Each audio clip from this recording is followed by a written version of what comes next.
Assalamualaikum warahmatullahi wabarakatuh. Perkenalkan, saya Maryam Bilhapsari, moderator pada presentasi kali ini.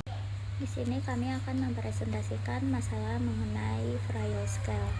Baik, sebelum memulai presentasi kali ini, izinkan saya memperkenalkan teman saya terlebih dahulu. Di sini ada Salsabila Putri Ramandita, Talia Putri Wardana, Siti Gami Wasiko, dan Winila. Baik, kepada pemateri pertama yaitu Winila, kami persilahkan. Teori dasar instrumen Frail Scale. Flaherty merupakan kerapuhan kondisi yang membuat lanjut usia atau lansia menjadi rentan atau lemah, yang disebabkan oleh penurunan fungsi tubuh secara fisiologis, yang ditandai oleh beberapa hal seperti kelemahan, hilangnya berat badan, rasa lelah, kurangnya aktivitas fisik, dan perlambatan dalam bergerak. Frail Scale adalah alat pengukuran kombinasi yang menggabungkan elemen dari Cardiovascular Health Study atau CHS dan Frailty Index. Alat ini terdiri dari 5 questionnaire screening yang berupa 5 item dengan jawaban sederhana iya atau tidak. Setiap jawabannya yang positif mendapatkan 1 poin. Tujuan penggunaan instrumen ini untuk menilai tingkat ketergantungan, status nutrisi, mobilitas, penyakit yang sedang diderita, usia, kognitif, dan adanya risiko jatuh yang lebih dari 1 kali dalam rentan 6 bulan.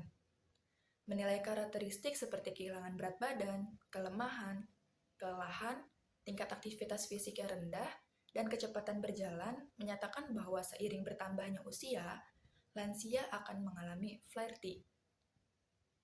Karena dalam proses penuaan akan menjadi penurunan cadangan fisiologis secara bertahap yang akan menyebabkan terjadinya perubahan fungsi pada beberapa sistem fisiologis. Lalu di sini ada domain atau komponen yang diukur, yaitu frail, F-nya itu fatigue atau kelelahan, R-nya itu resistance atau resistensi atau kekuatan otot, A-nya itu ambulation atau usaha berjalan, I-nya itu illness atau penyakit penyerta, L-nya itu loss of weight atau kehilangan berat badan. Lalu ada cara scoring dan interpretasinya. Setiap komponen dalam bentuk pertanyaan iya atau tidak diberikan 1 poin untuk jawaban afirmatif atau benar atau positif. Diklasifikasikan skor berkisar antara 0 sampai 5 poin. Dengan yang poin 0 yaitu kuat, 1 sampai 2 poin itu pralemah, dan lebih dari 3 poin yaitu lemah. Selanjutnya ada validitas dan reliabilitas. Validitas konstruk korelasi item total. Sebuah item dinyatakan valid jika koefisien korelasinya lebih dari 0,196. Hasil korelasi kelima komponen Frail semuanya signifikan dengan yang pertama ada fatigu, kelelahan 0,503, resisten, kekuatan 0,831, ambulation, usaha berjalan 0,679, illness, penyakit penyerta 0,561, loss of weight, kehilangan berat badan 0,37.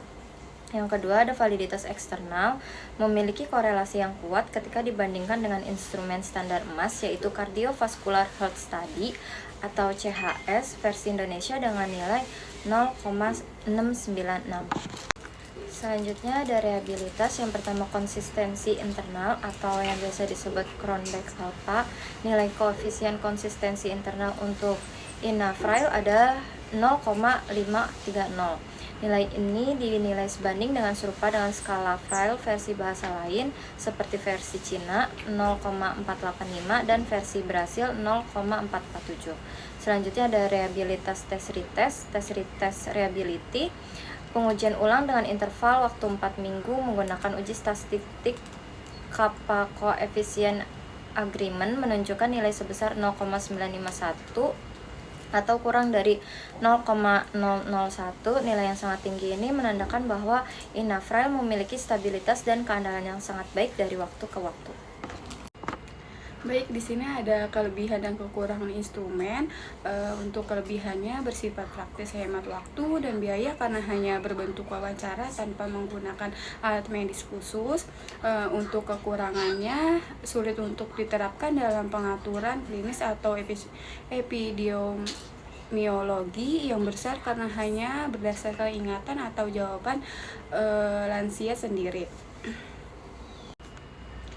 Selanjutnya ada contoh penelitian yang menggunakan instrumen Vitality Scale, penelitian oleh Adelia dan Anung 2024 di Bekasi, Indonesia yang menggunakan Frail Scale untuk menyaring kondisi kerapuhan pada 110 lansia di Kelurahan Mangunjaya serta mencari tahu hubungan dengan faktor usia. Selanjutnya di sini ada contoh judul penelitian, faktor-faktor yang berhubungan dengan kondisi frailty pada lansia di Kelurahan Mangunjaya. Baik, terima kasih kepada pemateri yang sudah menjelaskan dengan sangat jelas. Selanjutnya, jika ada pertanyaan bisa ditanyakan melalui kolom chat kami. Baik, kurang lebihnya mohon maaf. Wassalamualaikum warahmatullahi wabarakatuh.